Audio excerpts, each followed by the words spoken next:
Important topic है electronic विन्यास के आधार पर तत्वों का चुंबकीय व्यवहार। ठीक है, ध्यान दीजिएगा। इलेक्ट्रॉनिक विन्यास के आधार पर तत्वों के परमाणुओं या आयनों का चुंबकीय व्यवहार।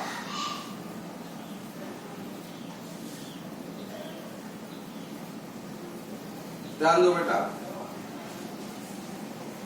हमारे पास देखिए मुख्य रूप से दो पदार्थ चुंबकीय होते हैं।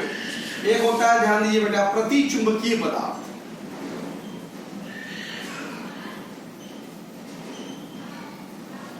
इसको हम लोग डायामैग्नेटिक सब्सटेंस कहते हैं।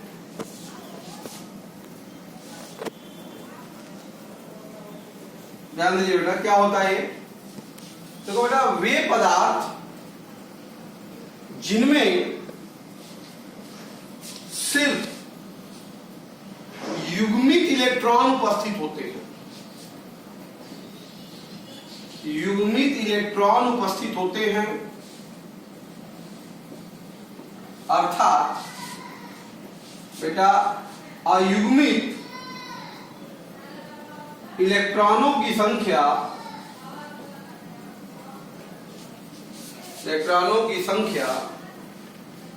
शून्य होती है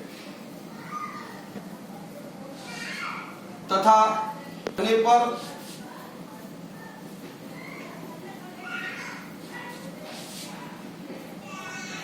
प्रतिकर्षित होते हैं प्रति चुंबकीय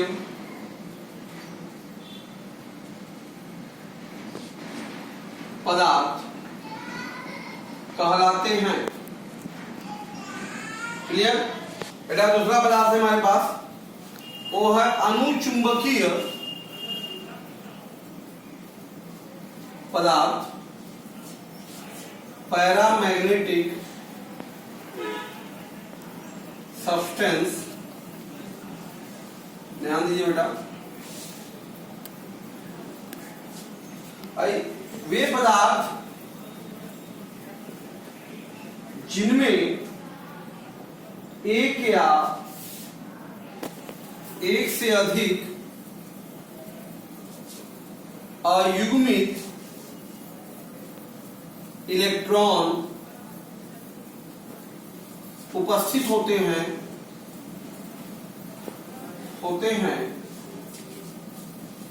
तथा जो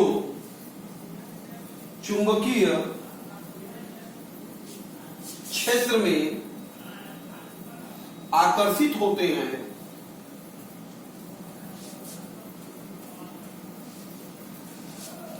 अनुचुंबकीय पदार्थ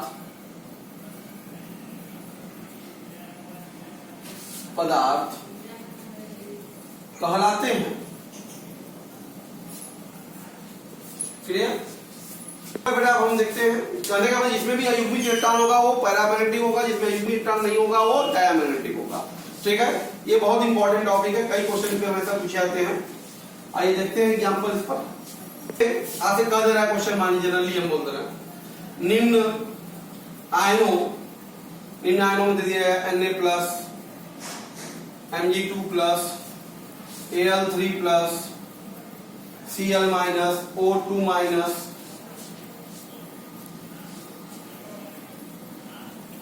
K+, के चुंबकीय व्यवहार की विवेचना कीजिए। उन सभी की चुंबकीय व्यवहार की विवेचना करनी, एक एक करके करते बेटा। जैसे Na+, सबसे पहला काम इलेक्ट्रॉनिक विन्यास लिखना बेटा। तो Na+ क्या है? तो इसके लिए सबसे पहले उदासीन का लिखते हैं ना कि 11 है, तो 1s2 2s2 2p6 3s1 होगा। तो Na+ का क्या होगा बेटा? एक इलेक्ट्रॉन बाहर निकल जाएगा, तो 1s2 2s2 2p6। जो बाह्य कोश है बेटा, उसका ऑर्बिटल डायग्राम बना दीजिए। आप ये 2p है हमारा, तो बाह्य कोश में क्या इलेक्ट्रॉन है बेटा? 6 है, 2p। तो ये 2 3 4 5 6। इसमें अयुग्मित इलेक्ट्रॉन की जो संख्या है बेटा देखिए कितना है, कोई नहीं है, सारा भरा हुआ है, जीरो। अयुग्मित इलेक्ट्रॉन कितने इसमें, जीरो। इसलिए इसका क्या हो जाएगा बेटा, ये व्यवहार क्या हो जाएगा, ये प्रतिचुंबकीय होगा। क्या होगा, ये प्रतिचुंबकीय पदार्थ है, डायामैग्नेटिक है। क्या है बेटा, ये डायामैग्नेटिक है क्योंकि इसमें अयुग्मित इलेक्ट्रॉन की संख्या जीरो। जैसे दूसरा एग्जांपल ले रहे बेटा, Mg2+ से पहले मैग्नीशियम का लिखना पड़ेगा नहीं, उदासीन का, तो क्या लिखेंगे 1s2 2s2 2p6 3s2। Mg2+ का पहले लिखना होगा आयन का, तो क्या होगा 1s2 2s2 2p6 होगा। तो 2p6 से बाहर का है, इसका पिक्चर डायग्राम बना लीजिए ऐसे, 1 2 3 4 5 6 इलेक्ट्रॉन 6 भर दिया। क्लियर। तो अयुग्मित इलेक्ट्रॉन की संख्या इसमें कितनी है बेटा, देखो सब भरा है ना, इसका मतलब जीरो है, कोई भी अयुग्मित नहीं है, अनपेयर्ड जीरो है। इसलिए क्या होगा ये बेटा, ये प्रतिचुंबकीय होगा। क्या होगा, ये प्रतिचुंबकीय डायामैग्नेटिक होगा। क्या होगा, ये डायामैग्नेटिक इन नेचर। इसी प्रकार तीसरा एग्जांपल ले लेते हैं बेटा हम लोग, Al3+। इसके लिए Al का लिखना पड़ेगा ना, एल्युमिनियम का 13 होता है, तो 1s2 2s2 2p6 3s2 और 3p1 हो जाएगा। Al3+ का क्या होगा बेटा, 3 इलेक्ट्रॉन बाहर से निकाल दो, 2 यहां से क्या बचा, 1s2 2p6 बचेगा। तो यहाँ पे पिक्चर डायग्राम 2p6 का ले लो, तो 6 इलेक्ट्रॉन है, भर गया। अयुग्मित इलेक्ट्रॉन संख्या इसमें कितनी है, जीरो, तो जीरो अयुग्मित हो गया, इसलिए ये भी क्या होगा, Al3+ प्रतिचुंबकीय होगा। क्लियर है बेटा। इसी प्रकार से अगला आपसे क्या कर रहा है, Cl- चेक करिए। इसलिए उदासीन परमाणु Cl का लिखेंगे 17 का, उदासीन Cl का लिखिए, क्या होगा 1s2 2s2 2p6 3s2 3p 2 4 6 10 12 5 17।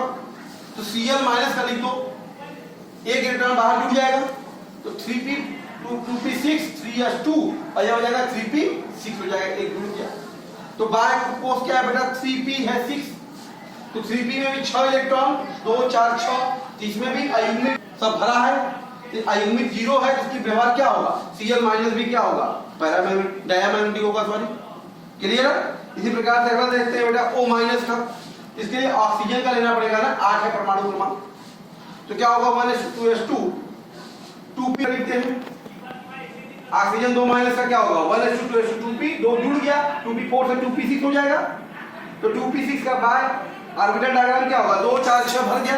इसका मतलब अयुग्मित इलेक्ट्रॉन संख्या इसमें कितनी है, जीरो है, कोई भी अयुग्मित नहीं है। इस प्रकार से मान लीजिए K+ का देखना है, तो पहले 19 पोटेशियम का लिख दो आप, इलेक्ट्रॉनिक इनेस क्या होगा 1s2 2s2 2p6 3s2 3p6 4s1 हो जाएगा। क्लियर है बेटा। तो K+ का लिखना है तो क्या होगा, एक इलेक्ट्रॉन बाहर से निकाल दो, तो बाहर से एक इलेक्ट्रॉन निकल गया तो क्या बचा 1s2 2s2 3p6 बचेगा। 3p6 का आउटर डायग्राम ये हो गया। इसमें भी अयुग्मित इलेक्ट्रॉन संख्या क्या है, जीरो है, जिसका मतलब K+ भी क्या हो गया, प्रतिचुंबकीय डायामैग्नेटिक आयन है। क्लियर है बेटा। Ca2+ का क्या है, तो पहले Ca का लिख देते हैं 20 का ना, तो 1s2 2s2 2p6 3s2 3p6 4s2 होगा। तो Ca2+ का क्या होगा बेटा, 2 इलेक्ट्रॉन बाहर से निकाल दीजिए, तो 1s2 2p6 3s2 3p6 हो जाएगा बाहर का। तो बाहर को 3p6 है, इसका ऑर्बिटल डायग्राम बनाया, 2 4 6 सब भर गए, तो युग्मित इलेक्ट्रॉन संख्या इसमें कितनी है, जीरो है। तो युग्मित जब जीरो है तो ये भी क्या होगा आपका, डायामैग्नेटिक होगा बेटा। तो इस तरीके से हम लोगों ने किसी भी दिए गए आयनों के बारे में उसका इलेक्ट्रॉनिक विन्यास देख के अयुग्मित इलेक्ट्रॉन संख्या पता करके उसका चुंबकीय व्यवहार देखा। और सबसे बड़ी बात यह है कि ये सभी आयन जो है हमारे, ये सभी के सभी आयन क्या आ गए हमारे बेटा, प्रतिचुंबकीय नेचर के ही आयन हैं। क्लियर है बेटा। आगे बढ़ते हैं, कुछ क्वेश्चन और ले लेते हैं हम लोग। Sc2+, Ti2+, vanadium 3+, Cr+, Cr3+, Mn2+, Fe2+, Fe3+, CO2+, CO2+, Ni2+, Cu+, Cu2+, Zn2+ के चुंबकीय व्यवहार की विवेचना कीजिए। इन सभी के चुंबकीय व्यवहार का ये अध्ययन करते हैं बेटा। चलिए देखते हैं एक तरफ से। सबसे पहले SiSc2 प्लस में पहले उदासीन का लिखना पड़ेगा। स्कैंडियम का बेटा क्या होता है? 21 होता है। 21 का लिखिए 1s2 2s2 2p6 3s2 3p6 4s2 3d 1 होगा बेटा। तो Sc2 प्लस होगा क्या बताओ? 2 इलेक्ट्रॉन बाहर से निकल गया, 4s से 2 इलेक्ट्रॉन निकल गया, 3p6 3d 1 हो गया। तो बाहर क्या बचा बेटा? 3d1 बचा है ना। तो 3d1 का ऑर्बिटल डायग्राम बना दो आप बेटा ऐसे 1 2 3 4 5। एक इलेक्ट्रॉन बच दिया। तो अयुग्मित इलेक्ट्रॉन संख्या इसमें कितनी है? एक ही ना अयुग्मित है। अनपेयर्ड कितना है? एक अनपेयर्ड है इसमें। एक जगह खाली है, एक अनपेयर्ड। अनपेयर्ड जब मिल गया तो बेटा चुंबकीय व्यवहार क्या होगा? ये अनुचुंबकीय है। क्या है बेटा? ये अनुचुंबकीय पैरामैग्नेटिक इन नेचर का है। स्कैंडियम 2 प्लस आयन की नेचर का है बेटा? पैरामैग्नेटिक है। इसी प्रकार से टाइटेनियम 2 प्लस का चेक करना है। तो पहले टाइटेनियम का लिखना पड़ेगा हमको। टाइटेनियम क्या होता है? 22 बेटा। तो क्या होगा 22 का? 1s2 2s2 2p6 3s2 3p6 4s2 3d 2 हो जाएगा। तो टाइटेनियम 2 प्लस क्या होगा बेटा बताओ? तो 2 इलेक्ट्रॉन बाहर से निकाल दो तो 3p6 3d 2 हो जाएगा। क्लियर? तो इसका आउटर हो गया 3d 2। ऑर्बिटल डायग्राम बनाइए बेटा 3d का। 1 2 3 4 2 इलेक्ट्रॉन है। एक कितने है बेटा? 1 और 2 जगह खाली है। 2 अयुग्मित है यहाँ पे, 2 अनपेयर्ड हो गए। तो इसलिए अनपेयर्ड यहाँ चूंकि मिले हैं इसलिए क्या होगा बेटा? ये अनुचुंबकीय प्रकृति का होगा, पैरामैग्नेटिक होगा ये भी। क्लियर है? इसी प्रकार से वेनेडियम 3 प्लस का करा चेक करिए। चलिए वेनेडियम का लिखिए तो सही पहले। वेनेडियम का परमाणु क्रमांक कितना होता है? 23 होता है। 23 का 1s2 2s2 2p6 3s2 3p6 4s2 3d 3 होगा। ठीक है? तो वेनेडियम 3 प्लस लिखना है तो वेनेडियम 3 प्लस का क्या होगा? 2 यहां से 1 यहां से। तो बेटा क्या आएगा? 3d2 आ जाएगा। 2 यहां से तो 3d2 का बाहर का है 3d2 ये हो गया। तो यहाँ पे अयुग्मित संख्या कितनी है बेटा? 2। देखो 2 अयुग्मित है तो अयुग्मित है ना इसमें, इसलिए ये भी क्या होगा? 3 प्लस अनुचुंबकीय होगा, पैरामैग्नेटिक होगा। इसी प्रकार से अगला आपसे कहा बेटा Cr प्लस का चेक करिए। तो Cr का लिखते हैं ना पहले 24 है Cr का। क्या होता है? 1s2 2s2 2p6 3s2 3p6 4s1 3d 5 होता है। करा Cr प्लस का देखिए तो Cr प्लस का क्या होगा बेटा? 4s1 3d 5 हो जाएगा बेटा। तो 3d 5 बना दो। 3d 5 में बेटा क्या होगा? 5 भर दो। 1 2 3 4 5 पांचों भर दिया। तो अयुग्मित इलेक्ट्रॉन में कितना है बेटा? देखो 5 है। कितना है? 5। तो 5 अयुग्मित है इसलिए क्या होगा? अनुचुंबकीय होगा। इसीलिए फिर कह रहा है Cr3 प्लस का भी बताइए। तो Cr3 प्लस में क्या आएगा बेटा? 3d4 आएगा ना। एक और कम हो जाएगा इसमें 3d4। देखो Cr प्लस में 3d प्लस है तो और Cr2 2 निकलना है ना तो 3d3 हो जाएगा। 2 निकल जाएगा सॉरी। ठीक है? 2 और निकल जाएगा। तो यहां से अगर हम बात करें तो 3d3 के पिक्चर डायग्राम देखें 1 2 3 4 1 2 3 4 5 तो 1 2 3 तो अयुग्मित इलेक्ट्रॉन यहाँ पे है। अयुग्मित इलेक्ट्रॉन बेटा कितना है इसमें? 3 है। 1 2 3 है। इसलिए भी क्या होगा? अयुग्मित है ना इसलिए क्या होगा? ये अनुचुंबकीय ही होगा। अनुचुंबकीय पैरामैग्नेटिक होगा Cr। ठीक है? 3 प्लस Mn2 प्लस देखना है तो बेटा Mn का लिखिए तो 25। मैग्नीज का लिखते हैं क्या होगा? 1s2 2s2 p6 3s2 4s2 3d 5 हो जाएगा। तो Mn2 प्लस का क्या होगा बेटा? 2 इलेक्ट्रॉन बाहर से निकल गया 4s2 से तो क्या बचा? 3d Mn2 plus. तो इसका 3d 5 का ऑर्बिटल डायग्राम देखो 1 2 3 4 5। तो अयुग्मित इलेक्ट्रॉन कितने हैं इसमें बताइए? 5। तो अयुग्मित इलेक्ट्रॉन अगर 5 है तो इसका व्यवहार क्या होगा बेटा? अनुचुंबकीय पैरामैग्नेटिक ही होगा Mn2 प्लस। फिर Fe2 प्लस को कह रहा है तो Fe तो पहले लिखे 26। Fe का देखो बेटा 26 है। क्या होगा? 1s2 2s2 2p6 3s2 3p6 4s2 3d6 हो जाएगा। तो Fe2+ क्या, तो बेटा Fe2+ में 2 बाहर निकल गए, 3d6 हो जाएगा। तो 3d6 का पिक्चर डायग्राम देखो बेटा, तो 3d6 ही हो गया। तो कई युग्मित बचे बेटा, 1 2 3 4, कितने युग्मित है बेटा, 4 युग्मित है इसमें। कितने हैं, 4। तो 4 है ना, तो ये क्या होगा, अनपेयर्ड है, मतलब अनुचुंबकीय होगा, पैरामैग्नेटिक होगा। Fe3+ की बात कर रहा है, तो Fe3+ की स्थिति क्या होगी बताओ, एक और निकल जाएगा, 3d6 से क्या बचेगा, 3d5 बचेगा। इसका मतलब ये स्थिति बनेगी इसकी। तो युग्मित कितने होंगे इसमें, 5 होंगे, और ये भी क्या होगा, अनुचुंबकीय होगा Fe3+। ठीक है बेटा, आगे बढ़ते हैं, CO2+ की बात कर रहा है। तो CO का लिखते हैं पहले, 27 है, तो 1s2 2s2 2p6 3s2 3p6 4s2 3d7 हो जाएगा। तो CO2+ का लिखने की कोशिश करिए आप, क्या होगा, 2 निकाल दीजिए तो 3d7 हो जाएगा बेटा। तो 3d7 का ऑर्बिटल डायग्राम अगर देखें आप, तो 5 6 और ये 7 हो गया। तो युग्मित इलेक्ट्रॉन में कितने हैं बेटा, 3 है, देखो 1 2 3 खाली है, 3 युग्मित होगा इसमें। ठीक है, तो इसमें व्यवहार का क्या होगा, अनुचुंबकीय होगा, क्योंकि युग्मित है, पैरामैग्नेटिक है। फिर अगला आपसे कह रहा है बेटा Ni2+, तो Ni के लिए पहले लिखना पड़ेगा ना, 28 का निकलेगा, क्या होगा, 1s2 2s2 2p6 3s2 3p6 4s2 3d बेटा 8 हो जाएगा। और Ni2+ का क्या होगा, तो 2 बाहर से निकल गया, तो 3d8 हो जाएगा। तो 3d8 का ऑर्बिटल डायग्राम अगर देखें आप, तो 6 7 और ये 8। अयुग्मित बेटा कितना बचा इसमें, 2 बचा। तो 2 अयुग्मित है ना, इसलिए क्या होगा, अनुचुंबकीय व्यवहार का ही होगा। क्लियर। अगला देखते हैं बेटा, Cu+ की बात कर रहा है, इसकी बात कर रहा है Cu+।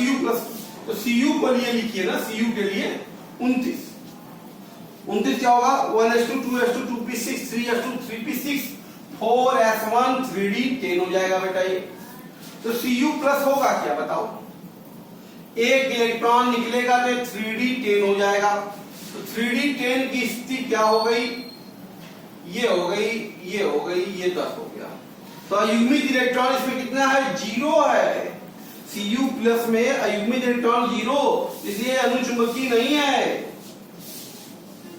बेटा। क्या है ये, प्रतिचुंबकीय है, डायामैग्नेटिक है। Cu+ क्या है, तो Cu2+ की चर्चा करने को आ रहा है। तो Cu2+ क्या होगा, एक इलेक्ट्रॉन और निकल जाएगा, 3d9 हो जाएगा अभी, है ना, 3d9 का ऑर्बिटल डायग्राम बना लीजिए, 1 2 3 4 5। तो पहला, दूसरा, तीसरा, चौथा, पांचवा, छठवां, सातवां, आठवां, नौवां। तो अयुग्मित इलेक्ट्रॉन है इसमें बेटा, कितना है, एक अयुग्मित है ना, इसलिए क्या हो जाएगा, ये अनुचुंबकीय हो जाएगा। Cu2+ क्या है, अनुचुंबकीय पैरामैग्नेटिक है, जबकि आप देख रहे हैं Cu+ क्या है, डायामैग्नेटिक। लास्ट देते हैं Zn के लिए, तो 30 लिख लीजिए Zn के लिए, 4s2 3d10। तो Zn2+ बेटा क्या होगा, 3d10 होगा। तो 3d10 का ऑर्बिटल डायग्राम बेटा ये कंप्लीट फिल हो गया, सब भर गया। तो युग्मित इलेक्ट्रॉन इसमें क्या है, 0, इसमें Zn2+ में युग्मित नहीं है, इसलिए क्या होगा, ये प्रतिचुंबकीय होगा। क्या होगा बेटा, प्रतिचुंबकीय। इस तरीके से इलेक्ट्रॉनिक विन्यास लिख के बेटा अयुग्मित इलेक्ट्रॉन की संख्या ज्ञात करके हम उसका चुंबकीय व्यवहार पैरामैग्नेटिक डायामैग्नेटिक ज्ञात कर सकते हैं। क्लियर है बेटा। हम देखते हैं इसमें चुंबकीय आघूर्ण के बारे में चर्चा करते हैं। चुंबकीय आघूर्ण, मैग्नेटिक मोमेंट,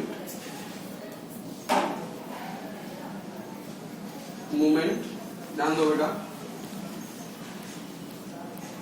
तो बेटा किसी इलेक्ट्रॉन का चुंबकीय आघूर्ण जो होता है, चुंबकीय आघूर्ण, उसके ऑर्बिटल गति और इलेक्ट्रॉन के चक्रण गति के कारण होता है। बेटा किसी भी पदार्थ में चुंबकीय आघूर्ण है जो भी, तो इलेक्ट्रॉन के ऑर्बिटल गति और उसके स्पिन चक्रण गति का होता है। देखो बेटा, चूंकि जो प्रतिचुंबकीय पदार्थ होते हैं, प्रतिचुंबकीय पदार्थों में अयुग्मित इलेक्ट्रॉन क्योंकि शून्य होता है, इसलिए प्रतिचुंबकीय पदार्थों का चुंबकीय आघूर्ण बेटा जो होगा, चुंबकीय आघूर्ण वो शून्य होगा। जबकि बेटा जो अनुचुंबकीय पदार्थ है, अनुचुंबकीय पदार्थ में बेटा अयुग्मित इलेक्ट्रॉन पाए जाते हैं, अयुग्मित इलेक्ट्रॉन पाए जाते हैं। अतः इनमें चुंबकीय आघूर्ण पाया जाएगा। ठीक है भाई, अनुचुंबकीय पदार्थ में अनपेयर्ड इलेक्ट्रॉन है, इसलिए चुंबकीय आघूर्ण होगा, और प्रतिचुंबकीय में नहीं, इसलिए प्रतिचुंबकीय में नहीं होगा चुंबकीय आघूर्ण। बेटा चुंबकीय आघूर्ण को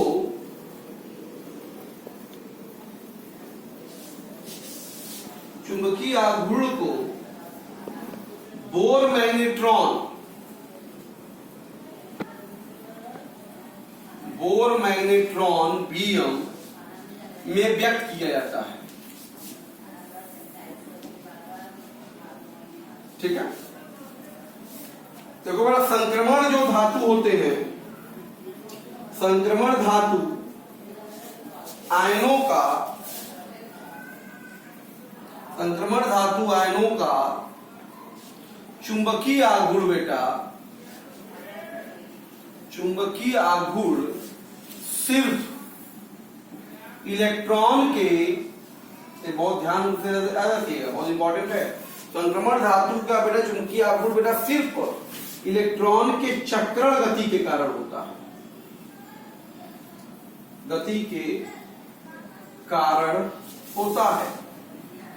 ठीक है, जो डी ब्लॉक के आयंस है उसका मैग्नेटिक मोमेंट सिर्फ और सिर्फ स्पिन के कारण, इलेक्ट्रॉन के स्पिन मोशन के कारण होता है, ऑर्बिटल मोशन के कारण नहीं होता। ठीक है, तो चुंबकीय आघूर्ण जो होता है बेटा, चुंबकीय आघूर्ण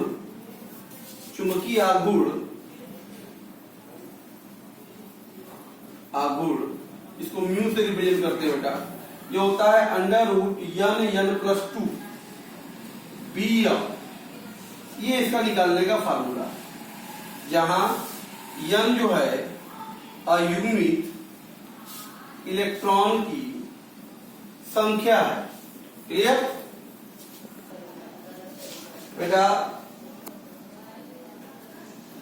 5585 अर्ग प्रति गॉस प्रति मोल ये होता है।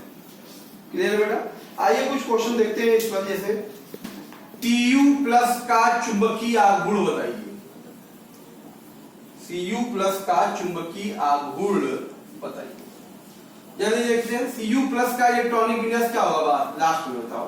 1s2 2s2 2p6 3s2 3p6 4s1 बाहर हो गया, 3d10 होगा बेटा, 3d10।